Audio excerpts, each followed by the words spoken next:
에스겔은 17장에서 수수께끼와 비유를 통해 예루살렘과 유다의 운명을 하나님으로부터 받아 예고합니다. 1절에서 10절에는 두 독수리의 비유가 나와 있습니다. 첫 번째 독수리는 거대한 날개와 풍성한 깃털과 다채로운 색깔을 가진 모습으로 나타나는데, 그가 레바논으로 날아가서 백향목의 가장 높은 가지를 꺾어 돌아온 것입니다. 이 첫 번째 독수리의 비유가 담고 있는 메시지가 무엇인가? 오늘 본문인 11절부터 24절은 그 위의 비유들을 설명해 주는 말씀입니다. 오늘 본문의 첫 절인 에스겔서 17장 11절부터 보겠습니다.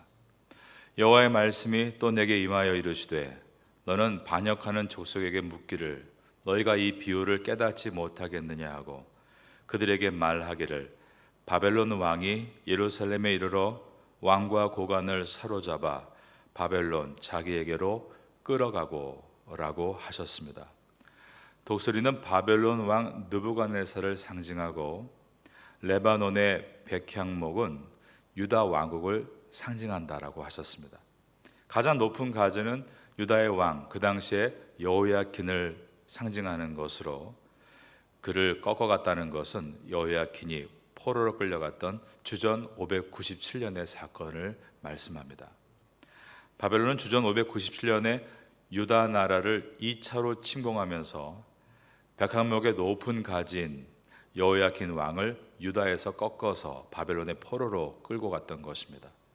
그러면서 바벨론 왕 느부갓네살은 자기의 말을 잘 들을 만한 한 사람을 유다 왕으로 대신 세워놓게 되는데, 그가 여호야킨의 삼촌이었던 시드기야였습니다.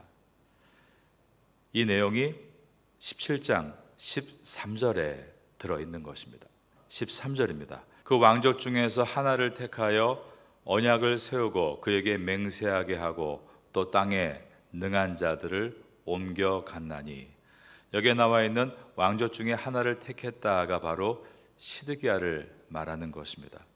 이때 바벨론은 이미 힘있고 똑똑한 사람들을 모두 바벨론으로 끌고 간 다음이었습니다. 그것을 또 그 땅에 능한 자들을 옮겨갔다라고 표현하셨습니다.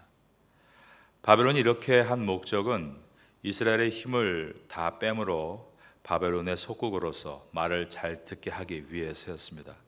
그런데 시드기야 왕이 바벨론에게 순종하고 따르기보다 또 다른 독수리를 찾아갔다는 것입니다. 다름이 아닌 이웃나라 애굽이었습니다. 애굽은 고대로부터 그 지역에서 가장 강한 대국으로서 애굽이 군대를 파병해주면 남유다는 바벨론의 압제에서 벗어날 수 있을 것이라고 생각했습니다. 14절입니다. 이는 나라를 낮추어 스스로 서지 못하고 그 언약을 지켜야 능히 서게 하려 하였음이거늘, 그가 사절을 애굽에 보내 말과 군대를 구함으로 바벨론 왕을 배반하였으니 형통하겠느냐? 이런 일을 행한 자가 피하겠느냐? 언약을 배반하고야 피하겠느냐? 하나님이 저 북쪽 바벨론을 들어서 예루살렘을 쳐들어오게 허락하신 것은 하나님이 이스라엘 백성을 교훈하고 그들을 돌이키게 하시기 위해서였습니다. 범죄하고 악으로 치닫는 이스라엘에게 경종을 울리시고 돌아오게 하시기 위해서 신생 바벨론을 세워서 이스라엘을 치는 불쏘시개로 삼으신 것이었습니다.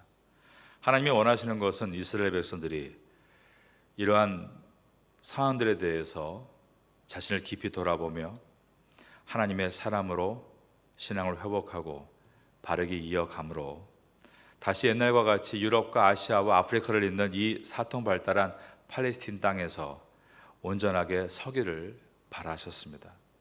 그들은 레바논에 있는 백향목과 같은 아름다운 민족이다라고 하신 것입니다. 하지만 그들은 점점 마음이 둔해지고 생활의 안정이 오히려 하나님과 멀어지는 핑계가 되어 죄악의 늪으로 빠져들어가고 있었습니다. 그 결과 바벨론은 처음에 주전 605년에 1차로 예루살렘을 에워싸고, 그때 우리가 알고 있는 다니엘과 세 친구들을 비롯해 많은 귀족들이 포로로 끌려갔습니다. 하지만 그럼에도 회개하지 않을 때 주전 597년에 바벨론이 2차 침공을 해서 유다의 왕이었던 여호야긴을 포로로 끌고 갑니다.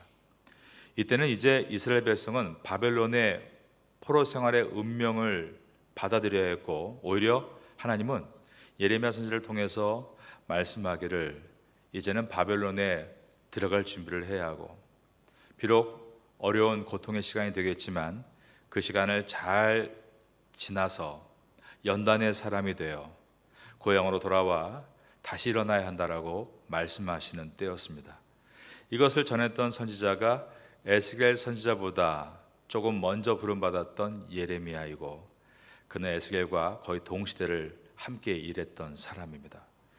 예레미야 선지자는 예레미야 38장 3절에서 예언하기를 여호와께서 이같이 말씀하시니라 이 성이 반드시 바벨론의 왕의 군대 손에 넘어가리니 그가 차지하리라 라고 예언했습니다.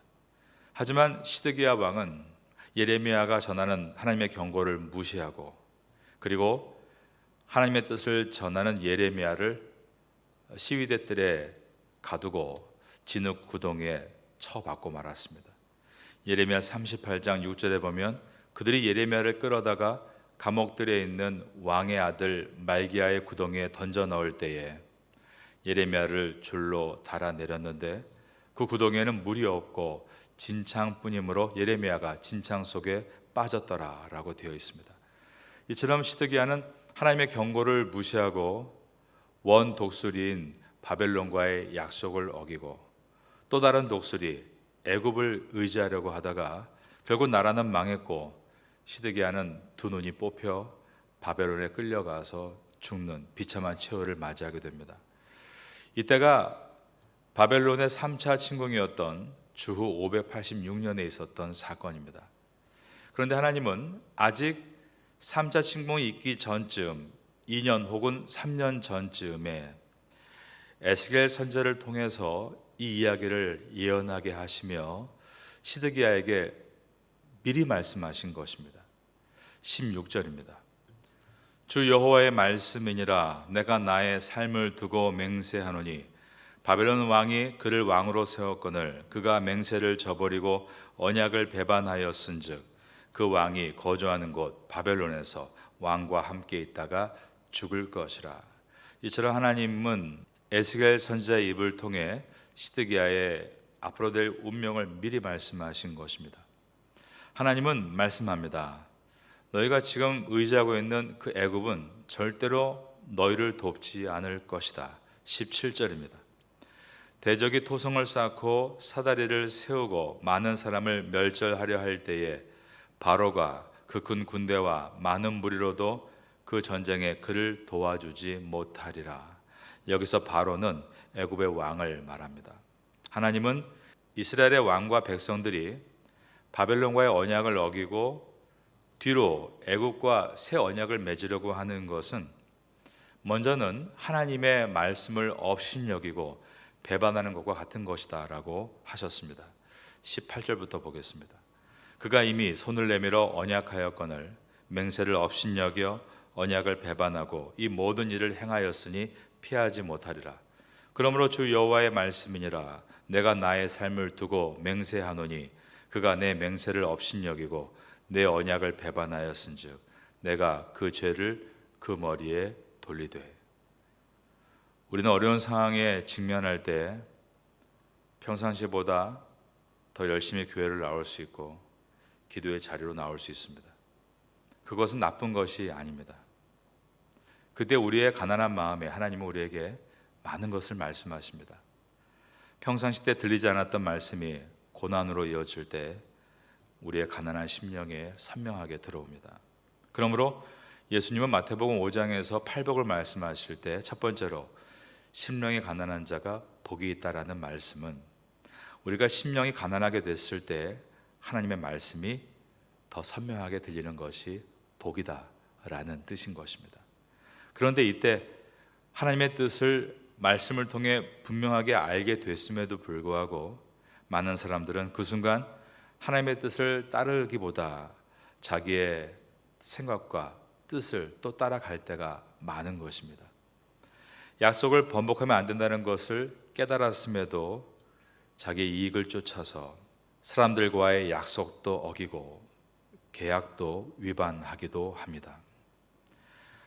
하나님의 뜻을 알았음에도 불구하고 하나님께서 그렇게 해서는 안 된다는 것을 들었음에도 불구하고 자기의 욕심을 따라서 자기의 이익을 위해서 사람과의 약속도 어기고 계약을 파기하는 것은 하나님의 말씀을 들은 자가 그렇게 따르지 않는 것이기에 말씀을 욕되게 하는 것이고, 하나님이 너 그렇게 하면 안 된다, 내가 너를 반드시 축복할 것이니 너는 내 길을 따르라고 하신 그 약속을 던져버리는 것과 같은 것입니다. 그것을 19절이 말씀하고 있는 것이죠. 그러므로 주 여호와의 말씀이니라. 내가 나의 삶을 두고 맹세하노니 그가 내 맹세를 업신여기고 내 언약을 배반하였은즉 내가 그를 그 머리에 돌리되 그 위에 내 그물을 치며 내 올무에 걸리게 하여 끌고 바벨론으로 가서 나를 반역한 그 반역을 거기에서 심판할지며 그 모든 군대에서 도망한 자들은 다 칼에 엎드려질 것이요 그 남은 자는 사방으로 흩어지리니 나 여호와가 이것을 말한 줄을 너희가 알리라. 우리는 하나님 말씀을 듣고 읽고 묵상을 할 때 하나님이 우리에게 하나님의 뜻을 알게 해 주셨다면 우린 그 뜻을 붙들고 걸어갈 수 있게 해달라고 용기를 구해야 합니다. 하나님, 저는 두렵습니다. 망할 것 같습니다. 그러나 하나님의 말씀을 따라 바르고 정직하고 성실하고 신실하게 약속한 것은 반드시 지키는 사람이 되고 싶습니다. 결단하는 것입니다. 하나님은 그러한 결단하는 사람에게 놀라운 회복을 주실 것이다가 이제 오늘 본문의 마지막 이야기입니다. 지금까지 큰 독수리 2마리가 이스라엘의 운명을 좌지우지하는 것 같았습니다. 바로 그 독수리들은 바벨론과 애굽 같은 열강들입니다. 그런데 이제 하나님은 미래적인 예언을 말씀하시면서 그 미래에 하나님이 스스로 직접 인도하시겠다라고 하신 것입니다. 22절부터 보겠습니다. 17장 22절에 보면 내가 백향목 꼭대기에서 높은 가지를 꺾어다 심을 것이다 라고 하신 것입니다. 주 여호와께서 이같이 말씀하시되 내가 백향목 꼭대기에서 높은 가지를 꺾어다가 심으리라. 내가 그 높은 새 가지 끝에서 연한 가지를 꺾어 높고 우뚝 솟은 산에 심되, 여기에 나오는 우뚝 솟은 산은 이스라엘의 높은 산을 가리킵니다. 왜냐하면 이어지는 23절에 보면 이스라엘 높은 산에 심으리니라고 하신 것입니다. 이스라엘의 높은 산, 이것은 시온산을 가리킵니다. 시온산은 해발 765m, 우리나라 북한산보다 약간 낮은데 우리나라 북한산처럼 높은 봉우리 위의 산이 아니라 주변에 고지대에서부터 서서히 올라오는 언덕과 같은 산입니다. 그런데 하나님이 이 시온산을 이스라엘의 높은 산이라고 말씀하시는 것은 시온산의 위엄을 말씀하기 위해서입니다. 이스라엘은 처음에 백향목이었지만 독수리가 가지를 꺾어다가 심을 때 포도나무 넝쿨이 됐던 것을 우리가 보았습니다. 그런데 하나님이 가지를 꺾어다 심으시면 원래 백향목이 됩니다. 23절입니다. 이스라엘 높은 산에 심으리니 그가 무성하고 열매를 맺어서 아름다운, 거기에 보니까 백향목이 될 것이요 각종 새가 그 아래 깃들이며 그 가지 그늘에 살리라.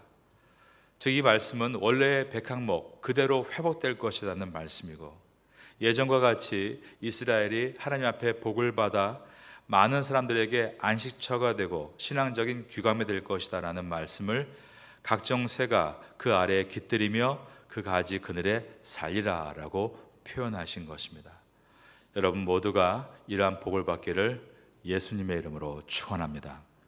하나님이 백향목 꼭대기에서 가지를 꺾어다가 심으시자 아름다운 백향목으로 자라납니다.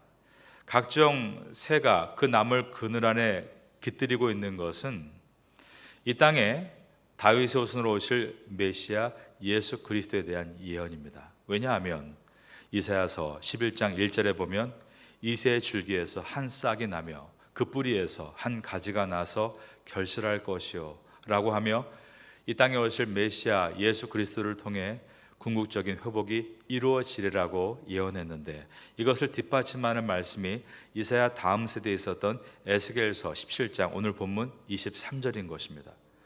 이사야서 11장 1절과 에스겔 17장 23절을 제가 붙여서 한번 읽어 드립니다. 이새의 줄기에서 한 싹이 나며 그 뿌리에서 한 가지가 나서 결실할 것이요 그 가지가 무성하고 열매를 맺어서 아름다운 백향목이 될 것이요 각종 새가 그 아래에 깃들이며 그 가지 그늘에 살리라. 여러분, 우리는 때때로 메마른 인생 같은 삶을 경험할 때가 있습니다. 시련과 어려움 속에서 우리의 소망이 메말라 버리고 인간적인 우리의 노력이 헛수고와 같이 느껴질 때도 있습니다. 우리의 계획이 실패할 수도 있고 우리의 지혜가 한계에 부딪힐 수도 있습니다. 그러나 전능하신 하나님의 위대한 계획은 결코 소멸되지 않으십니다.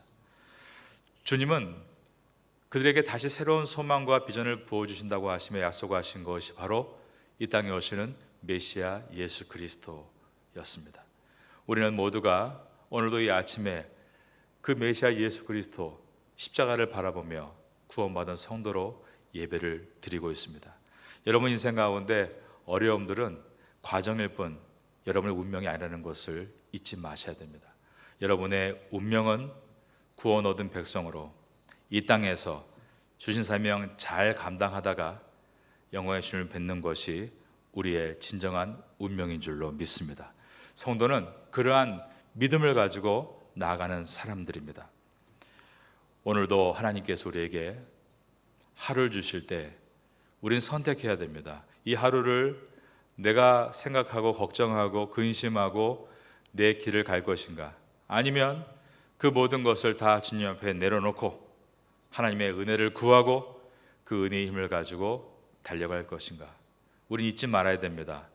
하나님이 여러분을 이곳에 부르신 것은 그저 그렇게 살라고 부르신 것이 아니라 비전과 사명을 위해 부르신 겁니다. 비전과 사명을 바라보고 걸어가면 반드시 끝까지 그 길을 걸을 수 있는 힘과 은혜를 주님께서 부어주실 줄로 믿습니다.